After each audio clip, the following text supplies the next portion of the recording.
Halo adik-adik kelas 12, Assalamualaikum. Jumpa lagi dalam pembahasan Civic Education. Pada video kali ini, kita akan belajar mengenai peran dan dampak pers yang ada di Indonesia. Indonesia adalah negara yang menjalankan sistem demokrasi, tepatnya adalah demokrasi Pancasila. Bagi negara yang menganut sistem demokrasi, maka peran pers sangat penting sebagai alat kontrol bagi pemerintah.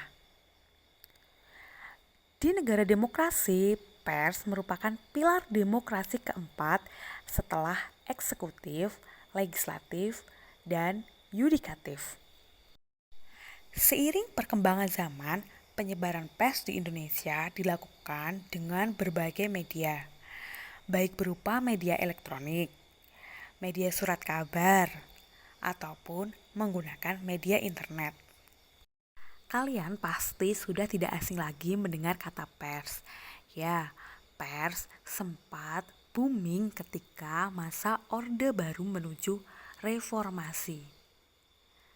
Istilah pers berasal dari kata person dalam bahasa Belanda atau press dalam bahasa Inggris yang berarti menekan, yang merujuk pada mesin cetak kuno yang harus ditekan dengan kertas untuk menghasilkan karya cetak pada lembaran kertas tersebut. Sedangkan menurut Undang-Undang Nomor 40 Tahun 1999 tentang pers, menyatakan bahwa pers adalah lembaga sosial dan wahana komunikasi massa yang melaksanakan kegiatan jurnalistik. Adapun kegiatan jurnalistik tersebut meliputi mencari, memperoleh, memiliki, menyimpan, mengolah, dan menyampaikan informasi baik dalam bentuk tulisan, suara, dan gambar, serta data dan grafik maupun dalam bentuk lainnya dengan menggunakan media cetak, media elektronik, dan segala jenis saluran yang tersedia. Banyak sekali para ahli atau tokoh yang mengemukakan pendapatnya mengenai pers. Kita ambil salah satunya adalah J.Siti Simorangkir. Menurut J.Siti Simorangkir, seorang tokoh hukum, pers dibedakan menjadi dua. Yang pertama, pers dalam arti sempit, artinya hanya terbatas pada pers yang dicetak, yaitu surat kabar, majalah, dan tabloid. Kemudian, pers dalam arti luas, yang meliputi segala penerbitannya, bahkan termasuk pers dengan media elektronik, siaran radio, dan siaran televisi, tidak terbatas pada yang dicetak saja. Lalu bagaimanakah ciri-ciri pers? Menurut Undang-Undang Pers telah diatur bahwa ada 5 ciri pers di Indonesia. Yang pertama adalah periodisitas. Periodisitas artinya pers harus terbit secara teratur dan periodik. Periodisitas mengedepankan irama terbit, jadwal terbit, dan konsistensi atau keajekan dari penerbitan pers. Yang kedua adalah publisitas. Publisitas artinya pers itu ditujukan atau disebarkan kepada halayak dengan sasaran yang sangat heterogen, baik dari segi geografis maupun psikografisnya. Jadi pers itu diperuntukkan untuk berbagai kalangan. Yang ketiga adalah aktualitas. Aktualitas artinya informasi apapun yang disuguhkan media pers harus mengandung unsur kebaruan, menunjukkan pada peristiwa yang benar-benar baru atau sedang terjadi dan sedang hangat diperbincangkan. Yang keempat adalah universalitas. Universalitas artinya memandang pers dari sumbernya dan keanekaragaman materi isinya.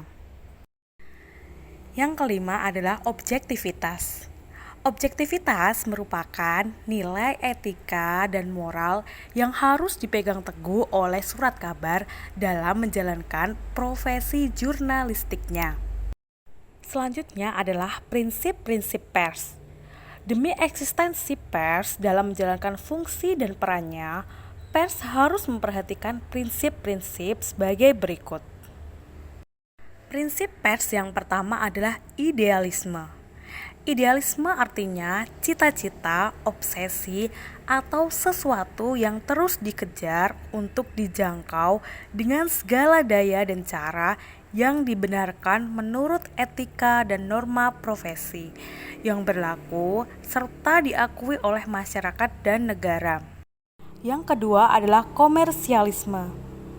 Komersialisme artinya pers harus mempunyai kekuatan untuk mencapai cita-cita dan keseimbangan dalam mempertahankan nilai-nilai profesi yang dimilikinya. Yang ketiga adalah profesionalisme. Profesionalisme adalah paham yang menilai tinggi keahlian profesional khususnya atau kemampuan pribadi pada umumnya sebagai alat utama untuk mencapai keberhasilan. Nah, kemudian timbul pertanyaan, kenapa pers itu harus ada di Indonesia? Sebenarnya, pers berfungsi untuk apa? Fungsi pers yaitu yang pertama sebagai media informasi. Sebagai media informasi, pers memberikan dan menyediakan informasi tentang peristiwa yang terjadi kepada masyarakat. Kemudian yang kedua adalah fungsi pendidikan. Fungsi pendidikan yaitu pers sebagai sarana pendidikan massa atau massa education. Pers memuat tulisan-tulisan yang mengandung pengetahuan sehingga masyarakat bertambah pengetahuan dan wawasannya.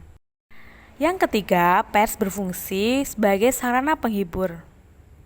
Di sini, pers memuat hal-hal yang bersifat hiburan untuk mengimbangi berita-berita berat dan artikel-artikel yang berbobot. Bentuknya bisa berupa cerita pendek, cerita bersambung, cerita bergambar, teka-teki silang, pojok, ataupun karikatur. Yang keempat, fungsi pers sebagai kontrol sosial.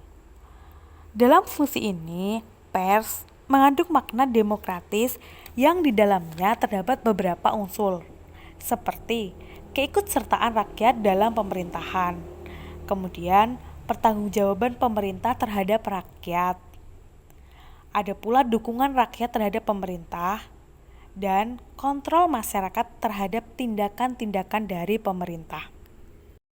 Yang kelima, pers sebagai lembaga ekonomi. Maksudnya adalah pers dapat menjual berita di lingkungan sekitarnya, kemudian memperoleh keuntungan dari produksinya itu untuk kelangsungan lembaga pers itu sendiri. Demikianlah pembahasan kita kali ini mengenai pengertian pers, ciri-ciri pers, prinsip-prinsip pers, dan fungsi pers. Kita lanjutkan pembahasan mengenai pers pada video berikutnya. Tetap saksikan. Terima kasih. Wassalamualaikum warahmatullahi wabarakatuh.